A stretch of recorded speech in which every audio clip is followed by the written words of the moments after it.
All right, YouTube. So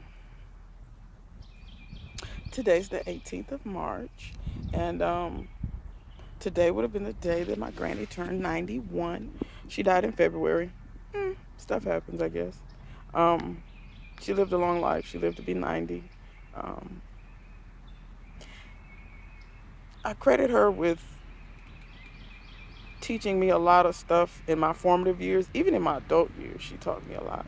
You know, I'm 34. I can never keep track of my age. I think I told somebody yesterday I was like 31. I had to think about that. Like, no, I'm not. Uh, but anyway, yeah, she was a great woman. So I'm pretty much doing this video kind of as a tribute to her and as some things I was thinking about. And I wrote some notes down, but I'm gonna try to wing it. And we'll just see how it goes. So I'm just gonna talk to y'all. I'm trying not to make this too long. I hope the bugs don't get me. So what this video is pretty much going to be about is, you know,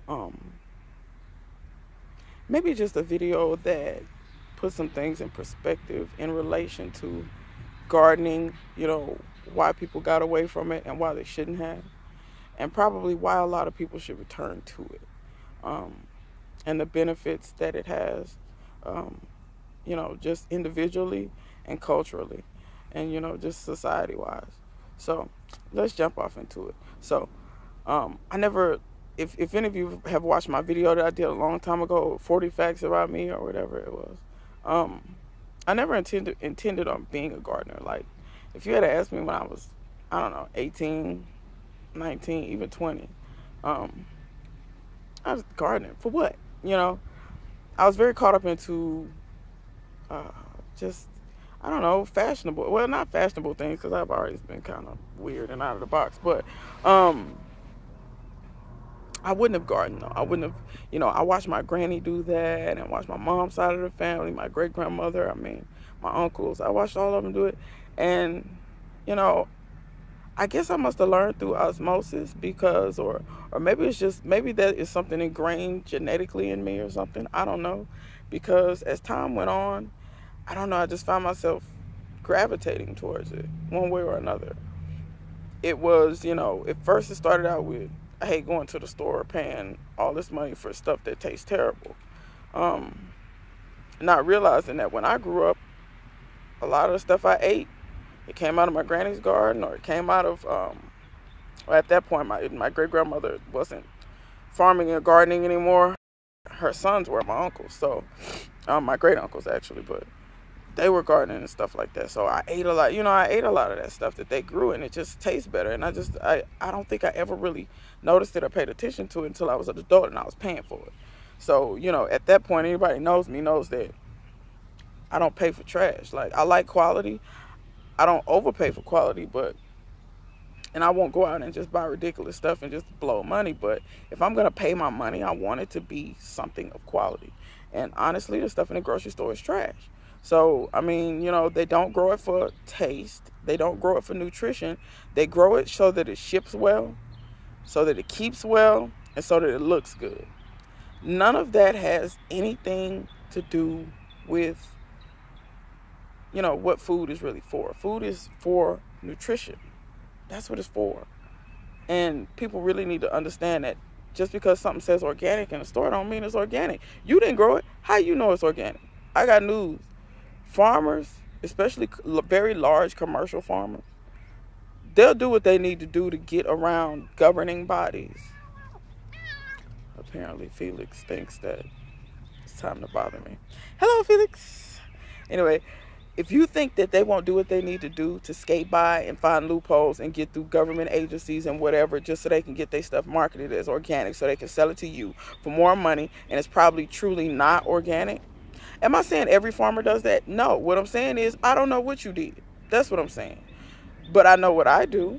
When I garden, I know what I put on things. I know what I didn't put on stuff. And I know me. I'm not going to pay a whole lot of money for pesticides and all this kind of stuff. I'm not going to pay all that exorbitant amount of money for that. But a farmer will, especially a commercial one. If he has thousands of acres that could perhaps get lost due to a specific pest, do you think he's going to risk thousands of acres of money going out the door? because a pest killed all his crops, or you know, if it's not an insect or something like that, it could be, what does wheat get? Wheat gets this mold stuff that can kill all of it. I can't think of the name of it. I never know the names. Whatever. But you know, just think about it. Think about it logically. You know what I'm saying? So, with that being said, you know, I look at it and say, I'm not saying everybody's gonna grow everything they eat. I'm not that crazy. I don't grow everything that I eat. However, if you can grow some of it, the benefits are gonna far outweigh the cost. So if you're one of these people that's thinking about starting a garden or thinking about, should I grow something? Yeah, sure, give it a try. Why not try? Start with, you know, I don't know, grow some parsley, grow some herbs in a windowsill in your kitchen or in your house or on your porch or on your balcony if you're in an apartment, or, you know, you don't have to live in a home and have lots of land. Before I bought my house, I was renting a trailer that had a postage stamp but for a yard, but the little postage stamp that I had, I was able to grow the greatest little cherry tomatoes on it. And that was, you know, that was transformative for me. You know, when I can take these little tomatoes and I can make a salad and it tastes that much better with just this one ingredient, then you think to yourself, wow, well, what if I grew some lettuce to go with these tomatoes instead of buying, you know, the other ingredients that I'm putting in the salad? So just think about those. Let's start small. You know, you don't have to start large scale. You don't have to buy all this stuff. You don't have to, look, don't even buy pots. Take a old, you know, when you have jelly or I don't know, something. Everything comes in plastic now. Put some dirt in it. Put some seeds in it. Watch them grow. Especially if you have children. You know, especially if your children are of young age, you know, things like that. It's beneficial for your kids to see how stuff grows. They've done studies where they show where kids don't even know what vegetables look like just raw. Like, they only know what they look like after they've been processed. You know, after they're coming out of a can or they're into, you know, they don't even really like, you know. And I witnessed that here. I've had kids come by here. I have broccoli growing. They're like, oh, what's that? I'm like, broccoli. And I'm like, that's what it looks like? And sometimes I want to ask them, but you know I don't. But I do. Sometimes I want to ask them, what broccoli have you seen and what did it look like? You know, like, I guess it had cheese all over it, I guess. I don't know. But it's just, and it's amazing, to be honest, you know, when kids pass by, the ones that are curious. Now, like I tell people all the time, it's so funny. And this is not to exclude anyone or, you know, to say that any one kind of kid or whatever, you know, knows more. Let me not do that. Knows any more than the others, but it's so funny. Black kids and black people in general always know collard greens. Like they don't know what nothing else is, but they can point them collard greens. I find that to be hilarious. Another one they know is watermelon. Y'all can take the stereotype for that and run with it if you want to. I don't care. It doesn't bother me. Watermelons come from Africa. It is what it is. I feel like sometimes maybe that's genetically ingrained in us to know some stuff from the motherland that maybe other people may not know. I don't know. Just like, let's be real. Chickens are a genetic, you know, they stem from guineas, which guinea hens are the original basically chickens. That's why they can fly. They live in the woods and stuff like that. They have guineas in Africa. So, you know, y'all can take the chicken. Hey, I don't care. Yeah, I do. I like chicken. And with y'all gonna get mad? We ate chicken in Africa. I don't care what, you know, it is what it is. So, you know, I don't take that as a negative thing, you know, when people say that to me.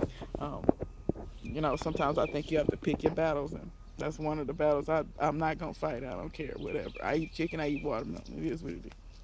But hell, I know plenty of white people that do that too. So, next.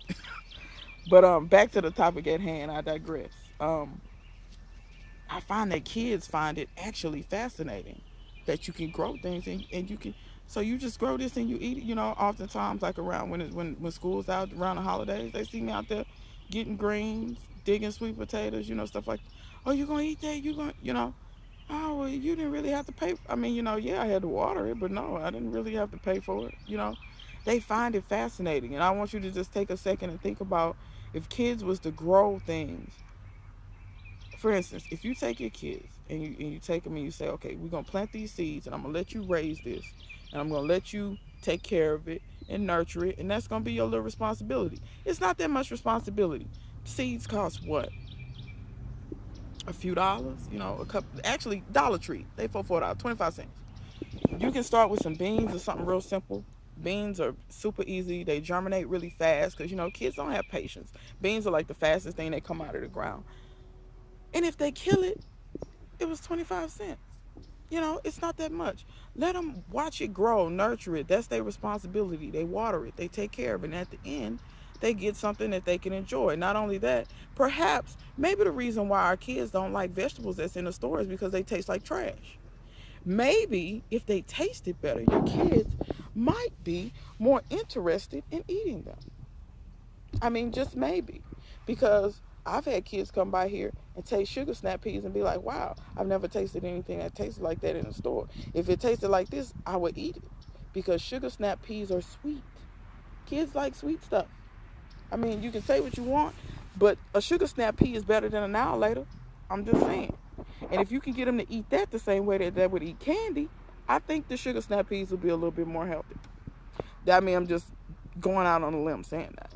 So let them raise something. Let them have something, and they can build that confidence that, oh, wow, I did this.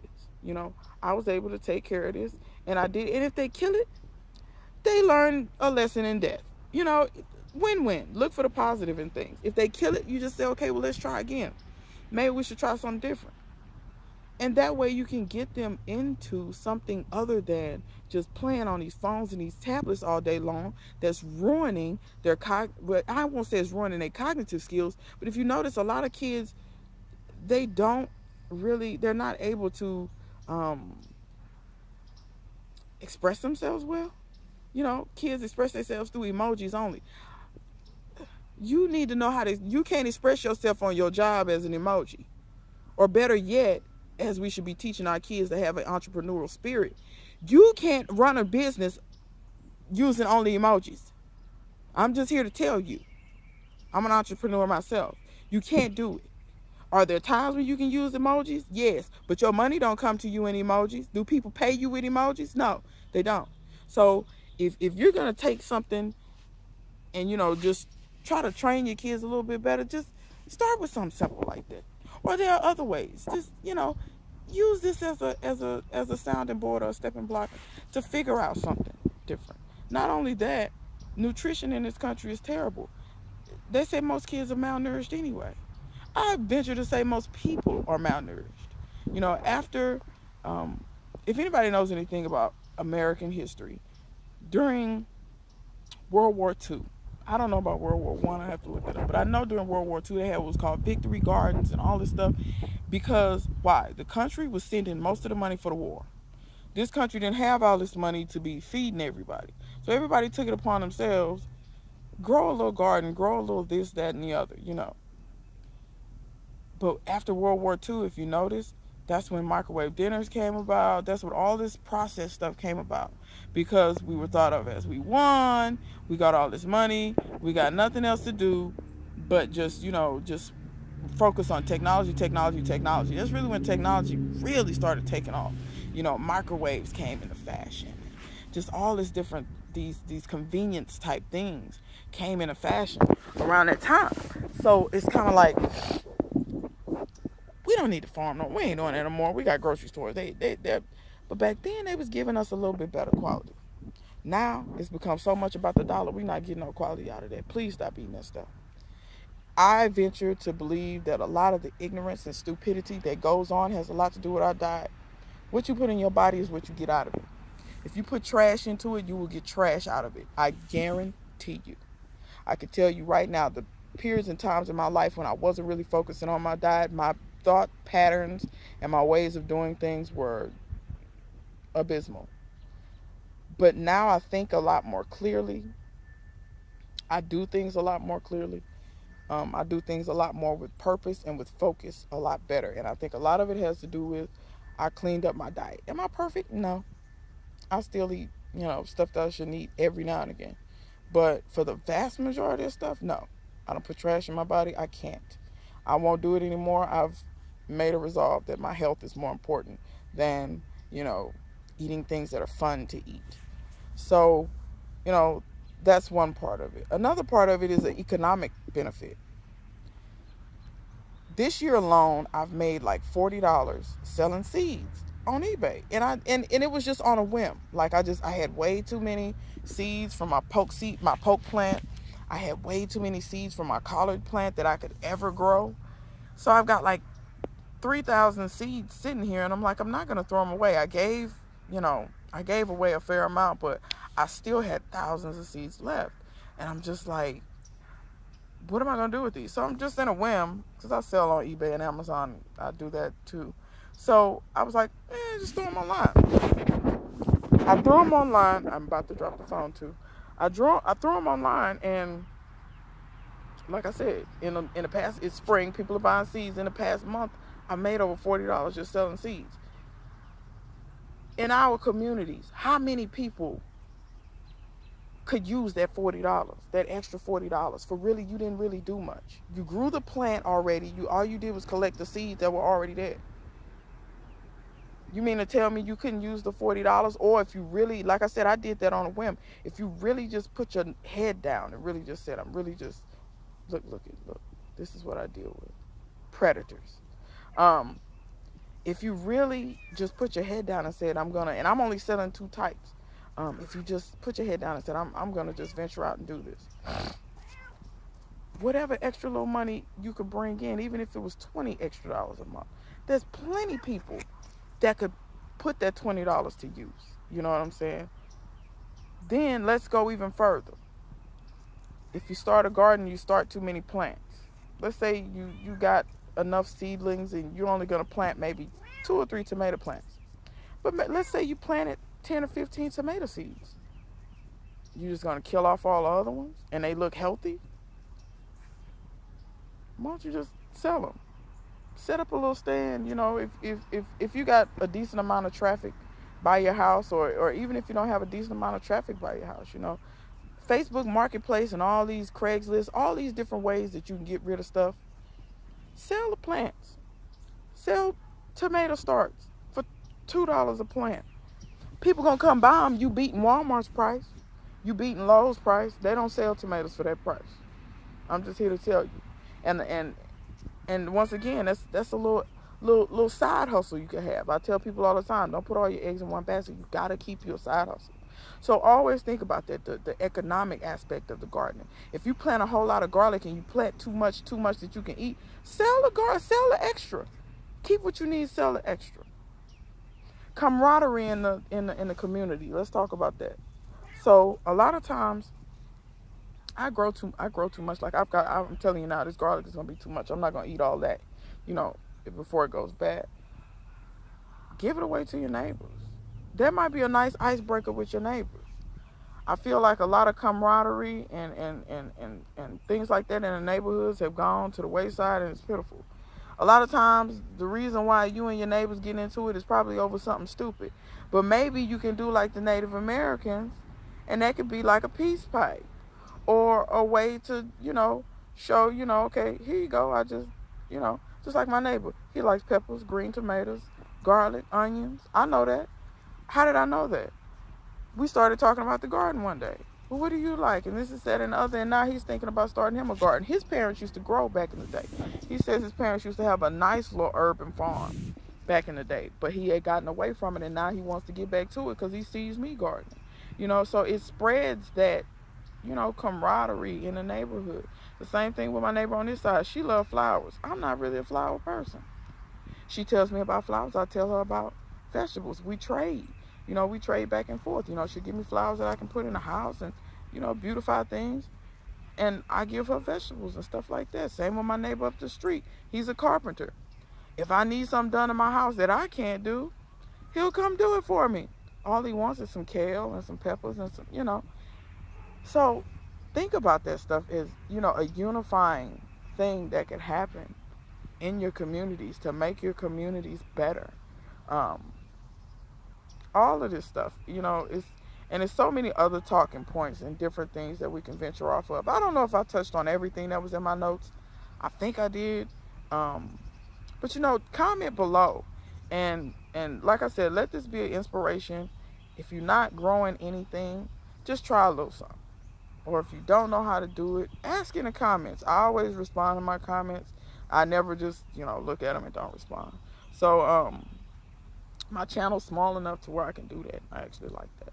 So, if it's anything I left out, or if I come back to something, I'll do a part 2 to this video. Or like I said, we'll have some dialogue in the comments. And but it's 20 minutes here, and I'm gonna leave it at that. It's long enough.